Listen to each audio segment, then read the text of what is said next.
Amleto, Venezuela, from Madison, Wisconsin. Marc McDowell. You think he's wearing red, white, and blue today and a yellow ribbon? You bet. And he's ready. Loosened up, has the style to work on these very tough and demanding lanes. Puck up.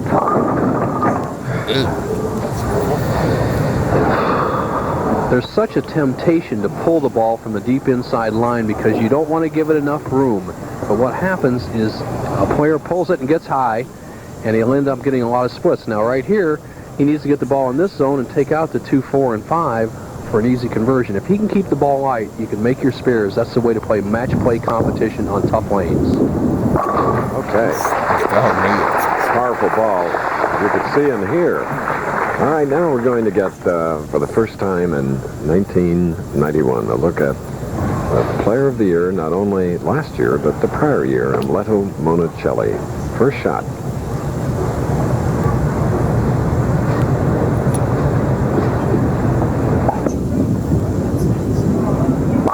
Oh, yes. Makes it look so easy. Kind of a menagerie of all the great styles of the 60s and 70s. He opens his hand like Roth, tucks it inside like Holman, uses just medium speed like the great Earl Anthony, but he gets the result that only Monacelli has gotten in the last couple of years as he's dominated the Pro Bowlers Tour in 89 and 90 as the Player of the Year. 43rd television appearance, where he's averaged 212. One of each now from Amleto Monacelli.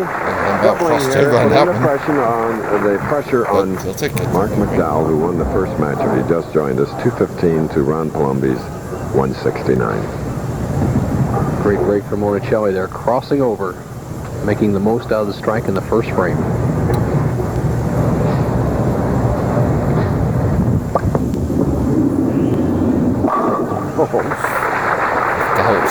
McDowell is ready for match number 2. West Texas State, one of the many, many colleges and universities that have bowling competition on a collegiate level. Made the national team, all-star team in his junior and senior years, and graduated from West Texas State with a general business degree. Now the youngest president of the PBA, trying to even this match up, third frame.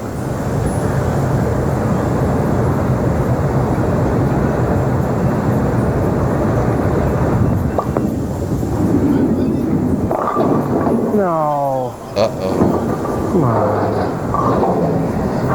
6-7-10 split, and we've seen all the players struggling on the left-hand lane. It was the undoing of Ron Palumbi, and for Marc, what he has to do is get the ball over in the 6-7 zone and drive that 6-pin over into the 7.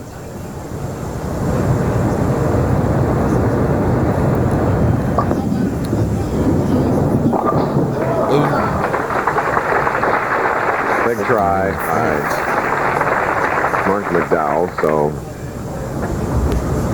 McDowell just catches a little bit too much of the 6-pin, just misses the back of the 7. Wide open door for Monacelli. Can increase the lead to 32. Double working.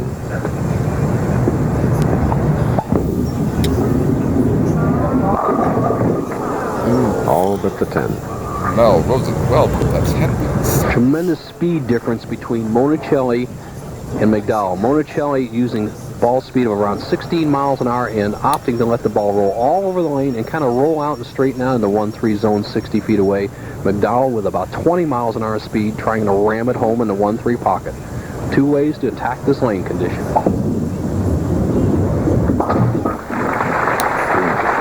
Last year, Amleto lost here at Grand Prairie. What mistakes did he make, and what can we look for today from him? I really don't like to think about it. It's kind of early in the year. I would think about it maybe in 2 tournaments to go, but right now I just got to concentrate on my game and do the best I can through the whole year and see what happens then. Last year he qualified 3rd and lost his match. Today he looks for a little better positive attitude. 3-6-10 now for Monacelli, who had opened with a double, looked perfect. But since now marking with a spare in the 3rd, have to cover the 3-6-10 to mark again in the 4th. Our second match from Forum Lanes, Grand Prairie, Texas. Quaker State Open.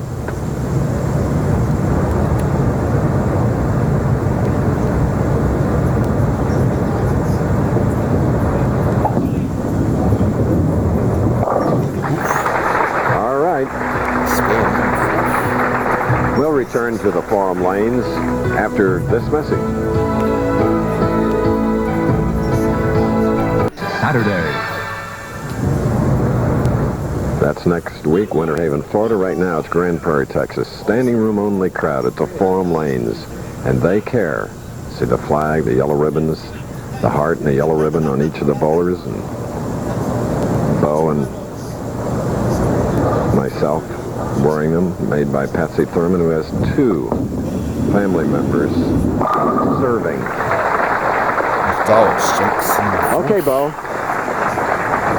Thank you, Chris Schenkel. Mike Albee, the right-handers are playing a deep inside line because the track's worn. How about the left side? Do you have to go the same way? Yesterday I was a little bit deeper. Looks like I'm going to go a little farther left and go a little straighter up the edge. Not right up the edge, but it's pretty straight. You feel like you have a little edge when the right-handers are real deep and you can get a little more angle of attack? Not really. I think the score's going to be low no matter what happens, and I just need to keep from hitting the ball and get the ball down the lane. Chris, he's my pick. He'll be in the semifinal match. Back to you. Okay. Marc McDowell. Shot. He liked that. Listen. McDowell bumps. That's 7. Stepping Marc McDowell. And he has cut the lead to 8 pins. Watch this. Okay. Shake and bake. Venezuela, Monacelli, spare working, 5th frame.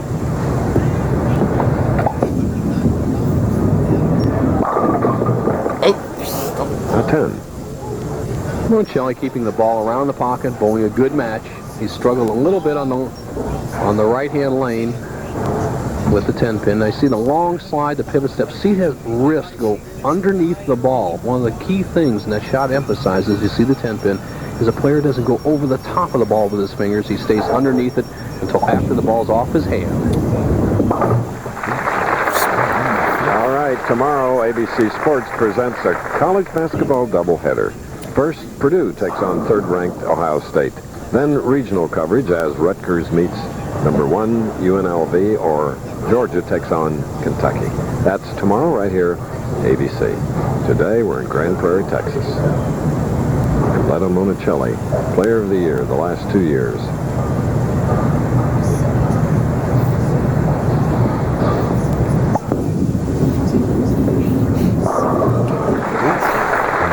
Opened with 2 like that, and then marked with spares.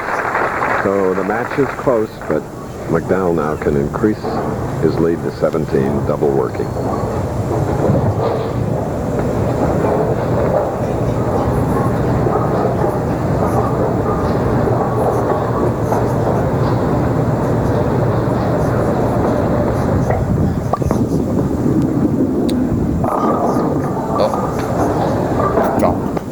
McDowell a little anxious with that shot. Pulls it across his body. You watch players when the lanes are dry, having to play a deep inside line, and you watch from this angle, have more of a tendency to pull the ball high instead of trusting it wide. Gets a good break and leaves only a 3-6-10 spare. If he converts this, he'll trail by 10.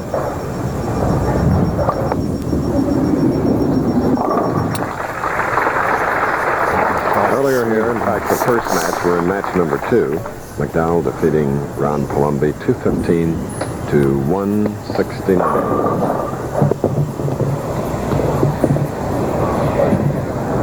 And Patty watches the overhead score sheet.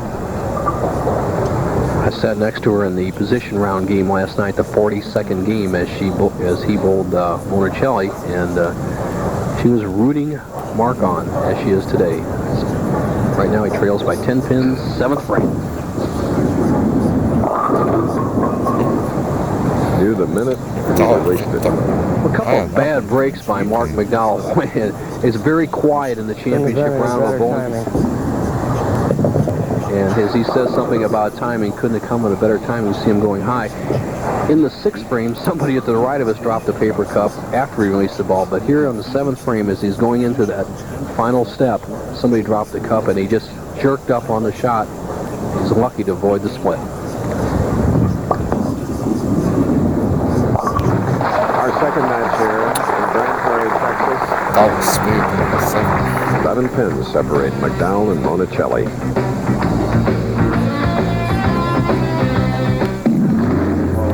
Wide world of sport. And here in Texas, the tournament leader from Tulsa, Oklahoma, Mike Edwards. Third consecutive telecast. He has yet to win. He has to win only one game today to win his first PBA title. Can he do it? Monacelli says not, and so do a couple of others. 10 pin. Second solid 10 we've seen on that lane for Monacelli. Left one in the 5th frame. As the ball enters the 1-3 pocket, the 6 goes flying over the top of the 10. Demanding lane conditions, but you know what, Chris? If you just make your spares, don't get too many open frames, you're going to win a lot of matches. And that's how these players got here, because they only averaged about 210, 212 this week, and that's not very high, but it's good match game competition. 10 years for Monacelli in the PBA, has 9 championships, and he is one of those professionals that had 6 second-place finishes before his first title, which he won in 1987 at the Japan Cup. And speaking of that, Chris, let's take a look at the position of Monacelli. He's going to start here in the center, then he's going to drift a little bit to the left, and he's going to try to play a shot between the 2nd, 3rd arrows all the way out to almost the channel. Medium speed.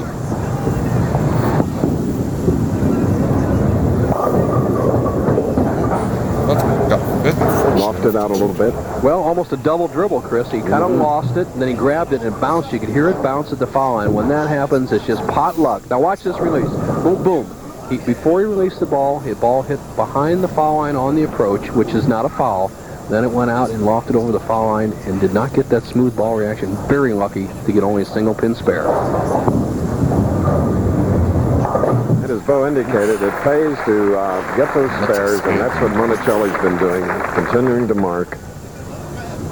McDowell now up, spare working, shooting in the 8th frame, as Mike Albee continues to practice off to our right. And hear the pin fall. He will meet the winner.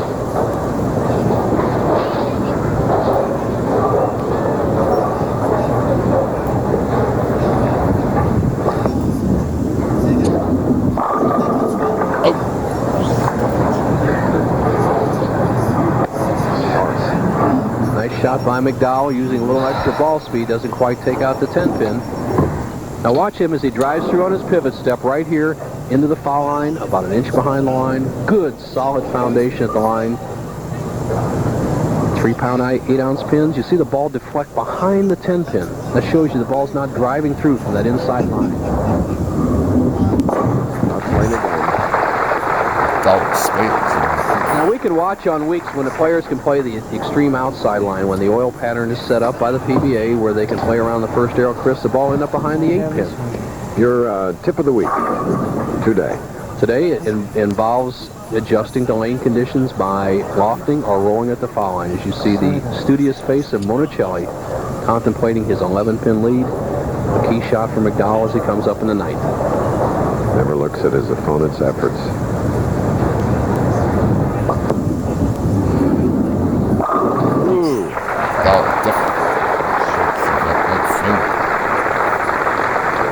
Satisfied, Patty McDowell.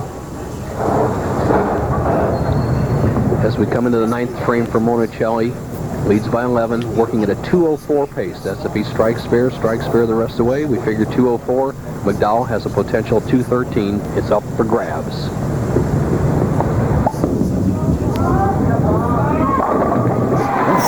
These professionals are terrific under pressure. When the heat's on, they come through. That's that big bomb of Monacelli's. He just sawed that 5-pin right out of there. It's the first light hit we've seen in the whole match where anybody hit light and carried. Now, Monacelli can shut out McDowell, but he has to strike on the next 2 balls. Anything less, McDowell can still take it in the 10th.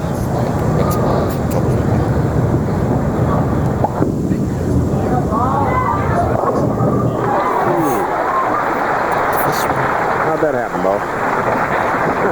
Well, Chris, that's a 1989-1990 Bowler of the Year relaxed shot under pressure. You get those when you know you're the best in the world, you're well trained. This young man has probably trained and dedicated himself more to this game than anybody since, I would say, Earl Anthony or Don Carter, and showing up right now in a clutch 10th frame, but he still needs this strike to advance to the semifinal. Or Bo Burton at his peak. Thank you. Look at that. Look at that, stringing them and winning. The Great tip of the match. week, of course, lofting the ball and ball Like speed. this. Here's the master of it, Monacelli.